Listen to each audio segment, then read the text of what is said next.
আলহামদুলিল্লাহ রাব্বিল আলামিন একবার কমপক্ষে, মানে প্রথমে আল্লাহর প্রশংসা করবেন, তারপর একবার দরুদ পড়বেন আল্লাহুম্মা সাল্লি আলা মুহাম্মাদ ওয়া সাল্লিম, তারপর হাত তুলে দোয়া শুরু করবেন।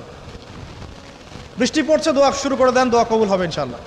আজান দিয়েছে, আজান এবং একামতের মাঝখানের সময়টা আছে, এই সময়টা কাজে লাগান, দোয়া কবুল হবে ইনশাআল্লাহ। নামাজে দাঁড়িয়েছেন, সেজদায় গিয়েছেন, সেজদায় দোয়া করেন, দোয়া কবুল হবে ইনশাআল্লাহ। প্রশ্ন করে অনেকে যে ভাই সেজদায় কি বাংলায় দোয়া করা যাবে? হ্যাঁ যাবে, যদি আপনার নামাজটা নফল নামাজ হয়। কোন নামাজ হয়? ফরজ নামাজে করবেন না, নফল নামাজে করতে পারেন ইনশাআল্লাহ। সেজদায় বান্দা আল্লাহর সবচেয়ে কাছাকাছি থাকে, এই সময়ে বেশি বেশি দোয়া করতে রাসূল সাল্লাল্লাহু আলাইহি ওয়াসাল্লাম তাগিদ দিয়েছেন। দোয়া করলে ডাইরেক্ট কবুল হবে ইনশাআল্লাহ। পিতা মাতার খেদমত করে দোয়া করেন, দোয়া কবুল হবে ইনশাআল্লাহ। এখন তো পিতা মাতার খেদমত মানুষ করতে চায় না। এটা সেই যুগ যে যুগে পিতা মাতার সাথে দাস দাসীর মতো আচরণ করা হয়।